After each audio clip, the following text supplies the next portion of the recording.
Media vision വാർത്തകളിലേക്ക് സ്വാഗതം. Perambra block panchayat office കെട്ടിടം നാടിന് സമർപ്പിച്ചു. MLA TP. രാമകൃഷ്ണൻ ഉദ്ഘാടനം ചെയ്തു. എംഎൽഎയുടെ ആസ്തി വികസന ഫണ്ടിൽ നിന്ന് 2,30,00,000 രൂപയും ബ്ലോക്ക് പഞ്ചായത്ത് തനത് ഫണ്ടിൽ നിന്നും 60 ലക്ഷം രൂപയും ചെലവഴിച്ച് പുനർനിർമ്മിച്ച പേരാമ്പ്ര ബ്ലോക്ക് പഞ്ചായത്ത് ഓഫീസ് കെട്ടിടം നാടിന് സമർപ്പിച്ചു. പേരാമ്പ്ര മിനി സിവിൽ സ്റ്റേഷൻ പരിസരത്ത് നിന്നാരംഭിച്ച ഘോഷയാത്രയിൽ നിരവധി ആളുകൾ പങ്കെടുത്തു.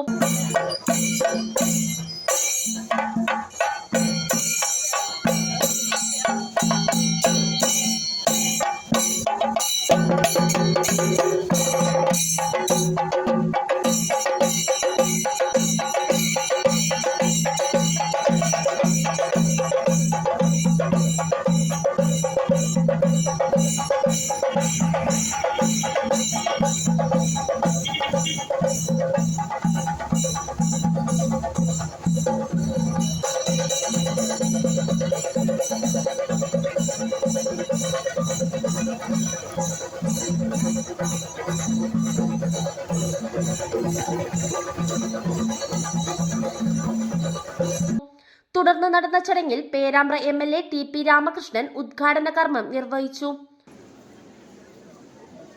പേരാമ്പ്ര ബ്ലോക്ക് പഞ്ചായത്ത് കെട്ടിടത്തിനുള്ള സ്ഥലവും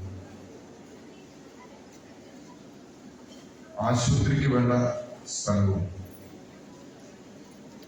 എല്ലാം അനുവദിച്ചു നൽകിയത് ഇപ്പോൾ നമ്മോടൊപ്പം ജീവിച്ചിരിപ്പില്ലാത്ത ബഹുമാനപ്പെട്ട പൊതുകാര്യ പ്രസിഡന്റ് ശ്രീ എം.ആർ. കിടാവ എല്ലാ വിഭാഗം ആളുകളും സഹകരിക്കുന്നു എന്നുള്ളത് പേരാമ്പ്ര ബ്ലോക്ക് പഞ്ചായത്തിനെ സംബന്ധിച്ച് അഭിമാനകരമായ കാര്യമാണ്. ആ നിലയിലുള്ള ഐക്യം കൂടുതൽ ശക്തിപ്പെടുത്തി നാടിന്റെ ജനങ്ങളുടെ പൊതുവികസനത്തിന് വേണ്ടി നമുക്ക് മുന്നോട്ട് പോകാൻ കഴിയും. Block panchayat president N.P. Babu ചടങ്ങിൽ അധ്യക്ഷത വഹിച്ചു. ജില്ലാ പഞ്ചായത്ത് പ്രസിഡന്റ് ഷീജ ശശി മുഖ്യാതിഥിയായി.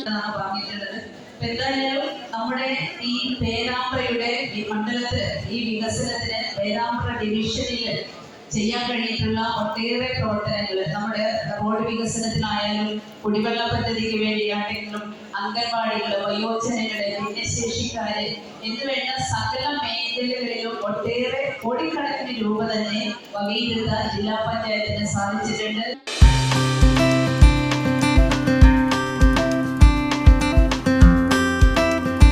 LSGD assistant executive engineer P.G. Suraj report അവതരിപ്പിച്ചു. മുൻ എംഎൽഎമാരായ A.K. Padmanabhan master, K. Kunhammad master, Perambra ഗ്രാമപഞ്ചായത്ത് പ്രസിഡന്റ് V.K. പ്രമോദ്, ബ്ലോക്ക് മെമ്പർമാരായ C.M. Sanathanan, Vinod Thiruvoth, Yusuf Koroth, R.K. Muneer, M. Kunhammad master, P.K.M. Balakrishnan master, P. Monisha, N. Alikutty, Manoj Avala തുടങ്ങിയവർ ആശംസകൾ അർപ്പിച്ച് സംസാരിച്ചു. Block panchayat secretary P.V. Sujeendran സ്വാഗതവും ആരോഗ്യ വിദ്യാഭ്യാസ കാര്യ സമിതി ചെയർമാൻ ശശികുമാർ പേരാമ്പ്ര നന്ദിയും പറഞ്ഞു. News bureau, media vision, Perambra.